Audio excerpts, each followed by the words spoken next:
Got a bit of good news for all you guys fighting this war. Going to point out this guy here, James Bartolo. This is his Facebook page. I actually spoke to him, God knows what, 6 weeks, something like that. I can't remember, time flies.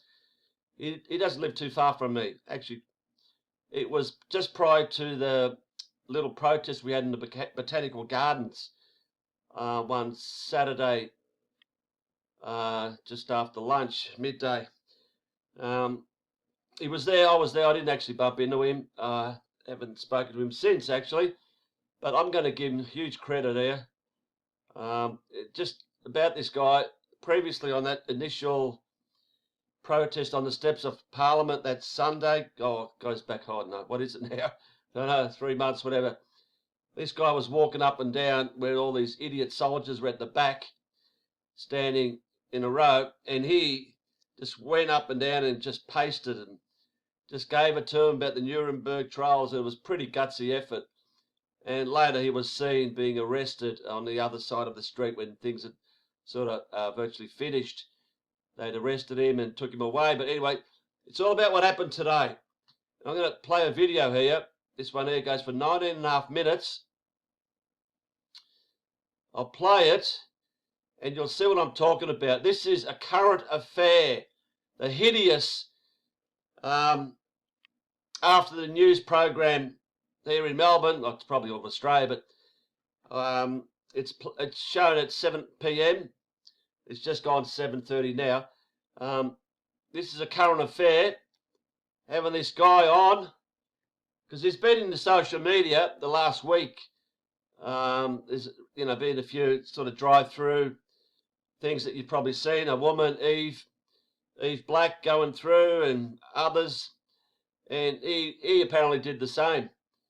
And he's been on social media. They've shown his bodybuilding body on Daily Mail and all sorts of sites, being attacked.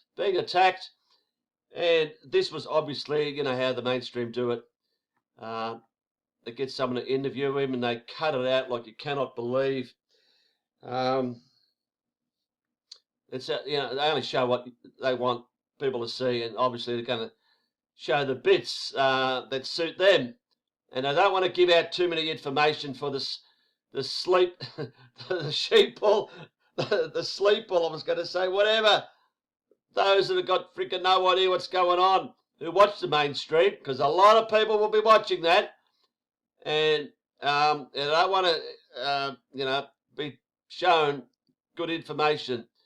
So I'll play this, but before I do, I'm just going to tell you, I haven't turned the TV on for ages. I put the plug in just before because I had to see what they actually come up with. And it started off, they started showing, obviously, a few people who were doing the naughty thing about not wearing masks. And, of course, being attacked. They showed some woman who was a witch. And she's going around saying she's not going to wear a mask. She's going around suburbs throughout Melbourne. Got no idea who that person is, but, showing her doing witchery, whatever, makes us look stupid, of course. But then they showed the woman at Bunnings, that you've probably all seen. And then they showed a few seconds of James at the checkpoint. It was only a few seconds. We thought, well, that's going to build up to this interview. Because it's 19.5 minutes, this video here. So, there's a lot they could show. So I'm sitting there, and all of a sudden Tracy, I nearly said the word, the see you next Tuesday Shaw, Grimshaw, her real name, but see you next Tuesday Shaw's better. She starts talking to some sellout doctor or whatever from the Royal Melbourne Hospital. As I keep telling people, the Royal Melbourne Hospital, they are run by evil. They are run by evil. Obviously a lot of good people work there, but they are an evil run hospital, fully behind this scamdemic and other scams that have been, in Melbourne. So she's talking to this guy, and of course it's all bullshit. And we're thinking, when's James coming on? Lo and behold, James doesn't come on. It ends, and it goes to some other story. So James, You win, mate. James 10, Acker 0. You're a fucking legend, and we dips our lid to you, mate. We dips our lid to you. And as you can see, 828 people have liked this. You got to give it to him. You remain calm. You know, I'll just play this whole thing. You can watch yourself. But he remained calm, and he answered the questions that this fucking idiot, not this one, but another one here, who's reading off his phone, obviously being sent the questions from his masters back home in the studio, Channel 9 studio. But, you know, hold your head up high, James, because you went through it really well. If it was me, by God, I would have gone a bit, you know, tougher and, you know, and said a few other things. But anyway, you got to, of course, you know, he wanted to make sure that what he said was going to be on TV, but sadly, it's not on. I doubt if it'll be on tomorrow. People could, you know, check it. But the opportunity was there for them to show it tonight. But because he said too much truth, they're not going to show it. Even at the end, you watch this, the guy says he has to go. They have to go back, you know. They have to go back because, no, you got busted. When I say busted, you got destroyed. You got fucking destroyed with your bullshit questions, mate. But they got him actually to go. You'll see around here, there's a lake, and they got him, you know how they do, show people walking before and after the bullshit fucking interviews they do. So I would have thought they would have put it on, but obviously this guy came back, got back to Channel 9 and says, oh, fuck, we can't show this. We might wake up all of Melbourne and all of Australia. We can't show this. No, you know, he's brought out the statistics and he's given the, you know, his point of view on what a pandemic is and other things that you'll hear. No, we can't fucking show this. Because we know the brain dead are watching this. We know half the Melbourne population watches this bullshit fucking garbage. The news followed by a current affair. So I'll stop rambling. Here's the video. If you're on Facebook, you know, friend him, join his group, whatever, and send him a big thumbs up because, you know, it takes guys like this to show a bit of courage. And, you know, he's showing lots of courage. And, you know, I dips me lid to you, James. Well done, bro.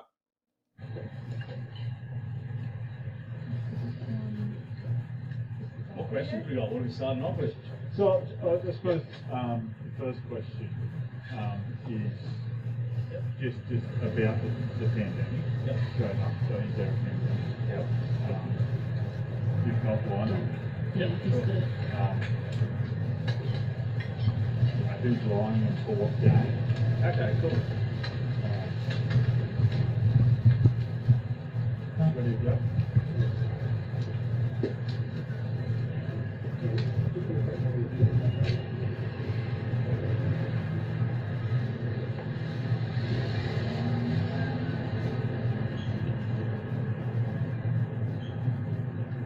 So you're looking at me, by the way. Okay, cool. The red light's flashing. Yeah,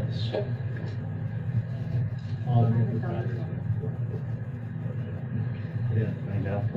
We got this one. It's all live. Oh, we already got a few viewers. Yes, got quite a few. Nice. We're up to And 91. then Facebook. 91. Okay. There you go. Okay, so first of all, is there a pandemic? So that's interesting because first I'd like to know the definition of a pandemic. What is the definition? How would you define it? How would you define a pandemic? So I couldn't tell you exactly what it is, but there's a threshold of mortality rate. So it means if there's over a certain mortality rate, so the number of people who get the virus and end up dying of it, and it needs to have spread to multiple parts of the world, which it has. There's no doubt about that. The coronavirus has done that. It's killed 650,000 people worldwide. Is there a pandemic? So when I look at the statistics myself, when I go into the Australian government website, and I look at the statistics, and I see that Australia-wide there's only 155 deaths. And yeah, we get it, like, that's terrible. But the fact is, the reality, people die all the time, every single day. And when you look at Australia as a population of 25.5 million people, and you maths on that, our deaths in this country compared to the ratio of the population, when you do the maths, it literally comes down to 0.0006%. And it's like, who's calling it a pandemic? Because when you look at the maths and you look at the statistics, it's not a pandemic. So it's not a pandemic.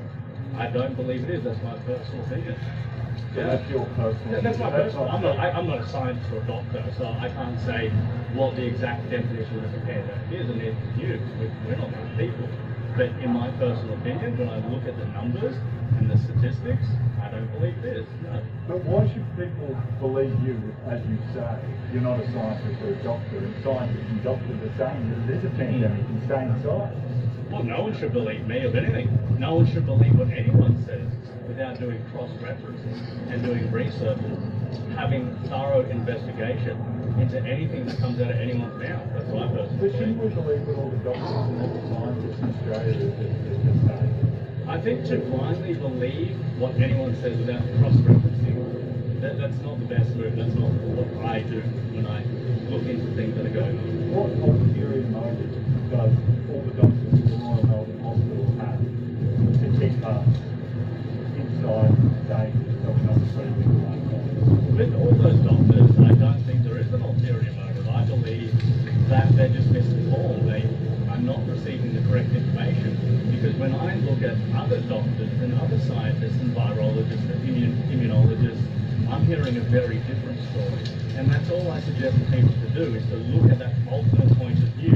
Don't just listen to one point of view coming from a mainstream news source. That's all I'm saying.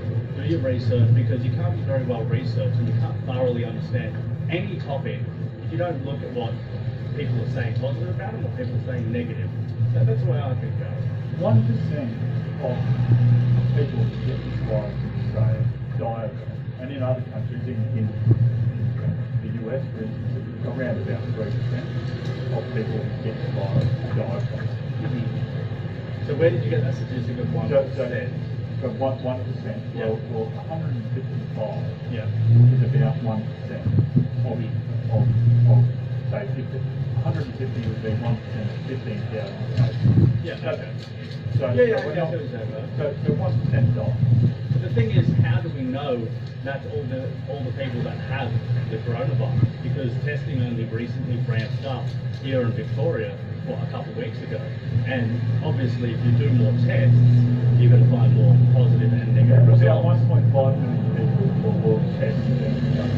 That's a hell of a lot. And in Victoria, we have 71 deaths according to the government website. So that's a bit more than half as much as 55. When you look at that as a statistic, it's still an extremely low amount of people. And it's unwarranted, I believe, to close down a nation's economy, to disrupt people's mental health, to promote domestic violence, because that's a real thing. Suicide, I'm sure the suicide, I haven't looked at the statistics myself, but I'm sure the suicide and people suffering from mental health is a lot higher than what we've seen in the death count for coronavirus. Are you denying? Oh, I don't think that's a very nice way to put it. Denying the pandemic, it's definitely happening. We all agree that it's happening. So the pandemic is happening? Well, look, it comes down to your interpretation of the pandemic. I view it as a pandemic of there's something else going on that we're not being told. No, a pandemic is a viral... I'm using it as a metaphor, that word. Okay, Crazy well, I'm talking times. about scientific. As I answered that question before, and I said in my personal opinion, the maths doesn't add up to equal the pandemic. The maths doesn't add up when you look at the statistics. A lot of people say you're crazy for saying it. A lot of people say whatever they like. Not everyone's entitled to their opinion on someone else, but that's perfectly fine. Freedom of speech, I support that. People can tell me whatever they like. Freedom of speech. So you don't mind people calling you crazy? No, not at all. No. It's freedom of speech. Freedom of speech, because for every one person that's calling me crazy, there's three that are clapping me on the back and saying, well done, thank you for doing such a good job for helping inform the people of this country, because I genuinely care. And if that passion doesn't come through, then what's going on. But when you look at our government officials, when they speak, there's no passion there, there's no love, there's no warmth, there's no connection with the people that are meant to be protected. And I've got nothing for care for the people of this country. Do the police have a right to tell you to put on a mask? I don't believe the police have a right to tell me to put on a mask, and even according to the DHHS website, which is an official government website, you don't have to wear a mask. If you have a lawful excuse, quote, verbatim, that you don't need to wear one. If you have a medical exemption, if you have a reason for not wearing a mask, then it's fine. You don't even need to provide a certificate. Do you wear a mask? No, I don't. What's your lawful excuse? Well, my lawful excuse is I've done personal research into the wearing of a mask, and my information that will come back from very intelligent people doing scientific experiments is that prolonged use of wearing a mask, one, not only is it not going to stop the transmission of the virus if it was contagious, it's also going to damage your internal organs, your lungs. You're going to be breathing in recycled carbon dioxide. You're going to be breathing in the plastic material of the mask. You're going to be creating moisture inside the mask, which is going to create a breeding ground for bad bacteria to most likely perhaps get you sick. And that's what I believe is happening of enforcing the face mask, because they're just after the numbers. They want to chase the numbers. That's what we're seeing through, is running from house to house chasing these numbers and boosting them up so it doesn't look so astronomically small, so then it sounds better when they talk about it. What would you say to a police officer that insists you can't put on a mask? Well, I always want to treat police with respect. I'm pro-police, I'm pro-choice, I'm pro-freedom with any of that. I don't have any problems against police. What I do have a problem with is people acting unlawfully and outside the law. And if a police officer did tell me to put on a mask when it was outside of the lawful conditions to be okay and accepted, then I wouldn't agree with him. I would have a peaceful discussion with him. Try and help him.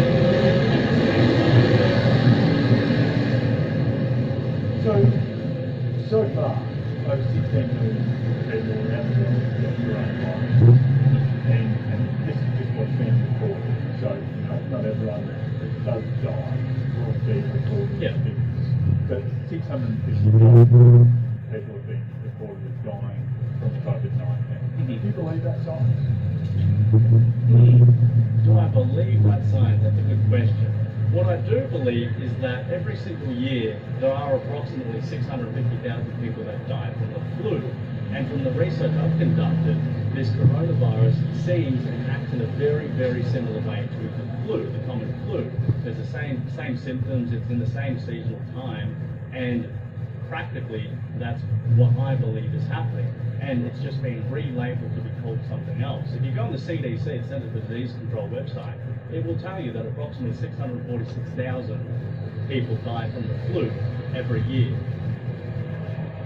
I mean, it's a respiratory. Yeah, it's a respiratory. Yeah, that's the only thing. Yeah, coronavirus and the flu share in common. Yeah. And So that doesn't mean they're the same illness, just because coronavirus and flu. it doesn't have to be the same illness, it's the same symptoms, it's basically the same death rate, if not lower, than the normal seasonal flu, especially in Australia. I mean, I'm not sure if you guys have looked at the statistics of the flu and deaths in Australia, but as I'm aware, don't quote me on this, I believe it was higher last year for the flu when there was no coronavirus. So just swap coronavirus and flu if you want to have a look at the statistics of an illness that shares the same symptoms and a relatively similar death rate, and we were actually higher last year compared to what's going on now. But the thing is, we didn't lock down the entire country last year for an even higher death count. But if what you're saying is true, is this all going to just a big lie? Depends on how far you want to go into it. Like, that's obviously a big question, and it needs a lot of time to be dissected thoroughly to look at it, because Is the coronavirus pandemic a lie? Is it a lie? Is the government lying? I believe they aren't telling the full truth, and I personally do believe yes, they are lying to us. It's been misinformed, or they've got very, very bad information that's coming into them, and they're reporting the wrong information. That's what I personally believe. We're not being told the full truth, and it's what they're saying is happening isn't what's happening. There's always an agenda behind it. What's the agenda? That is a big question again, and that I haven't got time to explain that thoroughly right now. But in simple terms, basically to get to a